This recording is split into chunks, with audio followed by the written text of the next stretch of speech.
ব্রাহ্মণবাড়িয়া নবীনগর উপজেলার বিদ্যাকুট গ্রামের মামুন মিয়ার বিরুদ্ধে মিটার পুনঃস্থাপনের উদ্দেশ্যে বৈদ্যুতিক মিটার রাতের আধারে আগুনে পোড়ানোর অভিযোগ উঠেছে। ইউনিয়ন এক্সপ্রেস ডাউনলোড করে কেনাকাটা করুন, কেনাকাটার লভ্যাংশ থেকে ক্যাশব্যাক বুঝে নিন। সরেজমিনে গিয়ে জানা যায়, দীর্ঘদিন যাবৎ বিদ্যাকুট দক্ষিণ পশ্চিম পাড়ায় পাড়ায় কে বা কারা রাতের আধারে বিদ্যুৎ মিটারে আগুন দিয়ে যাচ্ছে, এই নিয়ে এলাকাবাসীর মধ্যে আতঙ্ক বিরাজ করছিল। বৃহস্পতিবার রাতে থানায় লিখিত অভিযোগকারী কবির হোসেন মিয়ার বাড়ির মিটারে লাগানোর সময় ওনার ভাবিসহ বাড়ির অন্যান্যরা দেখে ফেলেন।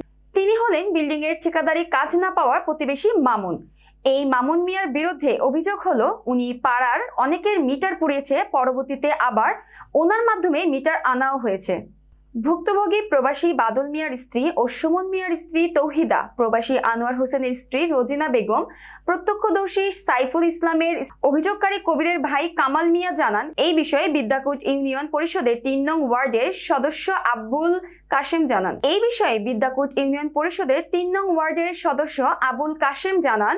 এই বিষয়ে অভিযুক্ত মামুন মিয়ার বাড়িতে গিয়ে ঘর তালা বদ্ধ পেয়ে মুঠোফোনে যোগাযোগ করলেন। মামুন মিয়া জানান, যেই সময়ের কথা ওরা বলেছে যে আমি নাকি মিটারে আগুন দিয়েছি, ওই সময় আমি বাজারে নাস্তা করতেছিলাম।